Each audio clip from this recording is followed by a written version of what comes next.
to which offensive player we think needs Deshaun Watson most. So when you look at the cast of characters that are on this offense, Bull, who do you think is going to miss him most? It's easy, and it's a guy who had his rookie season destroyed by our former quarterback, Baker Mayfield, and that's Anthony Schwartz. Anthony Schwartz. Interesting choice. It's easy to write off Anthony Schwartz because he was terrible as a rookie, right?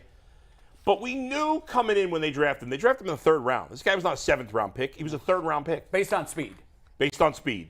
And what we knew about him was he had a long way to go as a player. He was a raw prospect with great raw athletic ability. Now, what does that mean? It means that his strength, if he has one, is the ability to go downfield, right, and the deep throw. Well, if I've got Jacoby Brissett at quarterback, I'm not chucking the ball downfield. Right. I'm being conservative with my throws. I'm running the football. I'm not taking the deep shots. But what did Deshaun Watson do in Houston when he had a healthy Will Fuller? He took deep shots. Now, maybe Anthony Schwartz will never be as good as Will Fuller. I don't know. But let's not set the bar that high because that's a ridiculous bar. Right, but that's what you drafted him for, to get those deep shots, to be that kind of player. Or at least take the top off of defense so things will open up in the middle. And if there's any hope of that happening, it's going to happen with Watson and not with Brissett. That's a really interesting selection. And we're going to talk more about Schwartz and his comments on Baker Mayfield right after this topic. But I can see your point. For a guy like that to reach his full potential, he has to have a quarterback that can take advantage of his top-end speed. Yeah. And Baker clearly couldn't hit him deep. I don't know that there were I didn't see a lot of tape last year where I was saying, oh my God, he's wide open. No. So it might have been a little presumptuous by Schwartz to say it's Baker's fault, but. Well, he blamed Baker. He didn't really blame, we'll get into it in a second. We'll get into that. But my point was, I didn't see a lot of the catch-22 tape where he was just running free and Baker just couldn't get him the ball. I think last year with Schwartz, I think it was a little bit of a Stefanski thing too. When you watch Kansas City, right?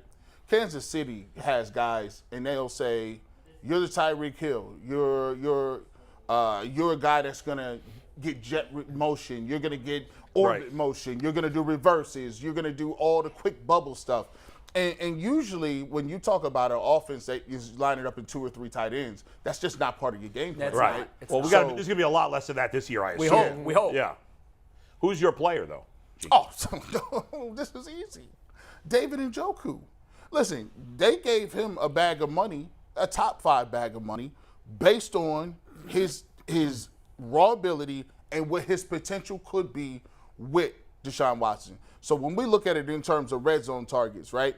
When you're in the red zone, one of the things that I think the Browns are going to be really good this year as far as the red zone is because as a defensive player, you have to stop 1 or 3 or 4 things, right? If you don't have a running quarterback and a traditional drop back quarterback, I don't have to worry about anything. It was read options. I don't have to worry about any bootlegs. I don't have to worry about no scrambles or anything like that. So now that you got Deshaun Watson, that yardage is dangerous. He can run all 3 of those things plus RPOs. He's going to be a focal part of what they want to do. Then you talk about the 2 running backs. So you have 2 running backs where you just can't line up and just put everybody in the box with the running backs. So now you have to say, I got to stop Chubb or Hunt and Deshaun Watson.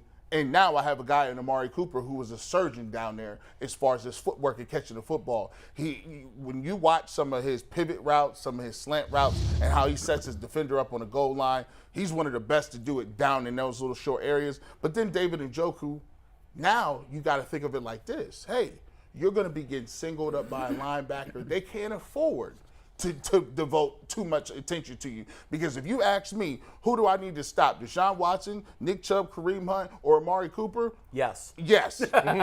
So they're going to have David Njoku one-on-one with a safety, sometimes a linebacker. And I think one of the things that Deshaun Watson can do so well is scramble, reposition. He throws a very catchable ball in the end zone. And I think one of the things that always disappointed me about Baker was the fact that when we would run fades down on the goal line, I would just be like, bro, that's a punt. We might as well get the field goal team out because sometimes there was OBJ, didn't matter, and Njoku, it didn't matter. We just couldn't get on the same page because he was just throw the ball out of bounds. You got to give a guy a chance to catch it. But I seriously believe that David Njoku needs Deshaun Watson if he's going to live up to that contract. And I agree. That was mine as well as David Njoku, but I think it's most obvious they invested in him, assuming we're all baffled by that investment, obviously, but it only makes sense if that you think of them as doing it because they assume that he's going to have this quarterback throwing to him. And I also think that he's going to be relied upon more than he might otherwise because of the relative lack of depth at wide receiver. But I'll argue Donavan Peoples-Jones. I'll go to the law firm just for this segment right now because I think that it is incredibly important to him that he plays. Because I don't think he's elite necessarily, but you know what an elite quarterback can make an average wide receiver look like. Do you guys think, and no offense to my fellow Kent State alum, Julian Edelman, but do you think that he'd have had the career that he had without Tom Brady throwing? You can name 7 or 8 guys. You know what I mean? Certainly not. That actually became free agents and went to other teams and made a boatload of money. And 3 games in, the general manager and the coach were saying, what the hell did we pay this guy Danny for? Amendola is dead. Right. Yeah, but Brady made all of those guys better. Just to counter the argument on Njoku, I don't think Njoku's going to actually be hurt by Jacoby Brissett because Jacoby Brissett, unlike Watson, who is immensely talented, and Baker, who is more talented than Jacoby Brissett, but thinks he's even better than he is, Jacoby Brissett, I'm confident, knows who he is in the NFL. Is that and fair we'll to try say? to force things. Right. Number 2, Jacoby doesn't make things happen with his legs. He's not he's not a terrible athlete, but he's not a runner. He's not Watson. He's not getting out of there and taking off.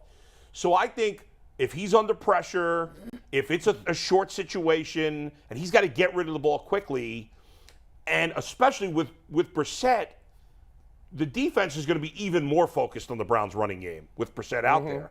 So I think the running backs will be under more pressure, and I think there'll be a lot of times when Njoku will be the safety valve, and Brissett will take advantage of it. And tight ends often are the safety valve in offenses, and particularly Yes. Stefanski's, and we know how much Stefanski likes to lean on the tight Yes. end. So I agree with you that we should see a banner year from Njoku no matter who the quarterback is. And I don't know that you can say that for anybody else.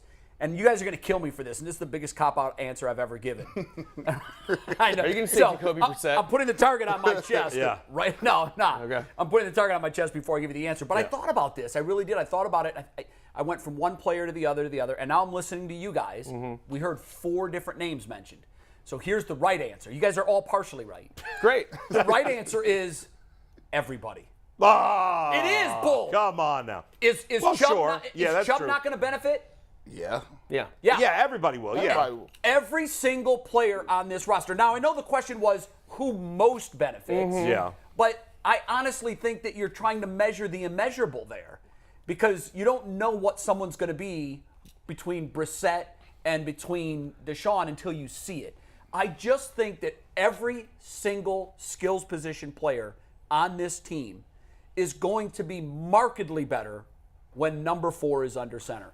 To your point. It is true and a cop-out at the same time. So guess what? It is. It's a cop-out. It's a bad answer. Jay is on board with the 1,400 by Nick Chubb. He's also on board with the 900 from Njoku. I am. He's also on board with the 900 from Kareem Hunt. Only- This is a banner year. Only if we get Deshaun Watson for at least double-digit games. Yes. Okay. If we get Deshaun Watson for 8 or 6 or anything less than 10, I'm not on board with those numbers. Those numbers are ridiculous. I love those numbers, and I hit my knees every night and pray for those numbers. Yeah. But I really do think that, and that's what good quarterbacks do, right? The superior quarterbacks in this league are paid what they're paid because Njoku's going to give you more production.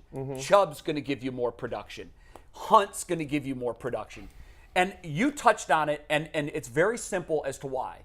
The reason Deshaun Watson is paid what he's paid is because he checks all the boxes on the things that he can do. Tom Brady can't move. Right. Tom Brady can make everybody better, but when you're preparing to play Tom Brady, his kryptonite is his lack of mobility. So teams start to game plan there. Where the hell do you start to game plan for Deshaun Watson? Yeah. He will get out on the edge and beat you. He can RPO and read things very quickly. His decision-making has always been right and quick. He's got the physical skill set to throw it. He's got the physical skill set to run it. And he's got the tools around him. So for me, I think everybody benefits greatly when number 4 is in there. And I don't know that I can tell you definitively that one player will benefit more over everybody else. Yeah. One more point for Donovan Peoples for the law firm though, and my assertion that he is the one who would benefit the most.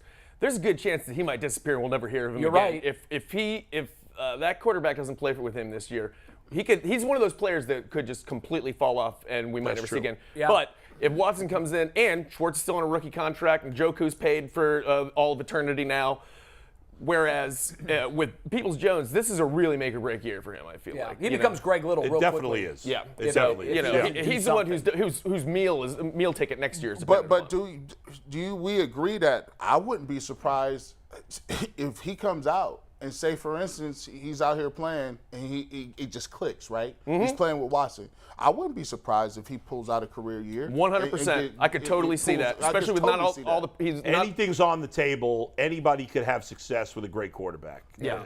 And without him, anybody can fail miserably. but That's it's the right. people who are on the periphery, like those people who are on the border, that benefit the most. I feel even more Yeah. than stars can be stars in more places than one. You got to be in the right situation, and I feel like he's that player. Like who could really use that. He probably does need him most for his future in the NFL. Chubb isn't going away. No. Hunt isn't going away. All these, Njoku and Cooper, those guys they're solid. Yep. But to your point of the periphery guys who really haven't shined yet, they haven't done anything yet to prove they belong. They desperately need 4 out there so they can put up some numbers.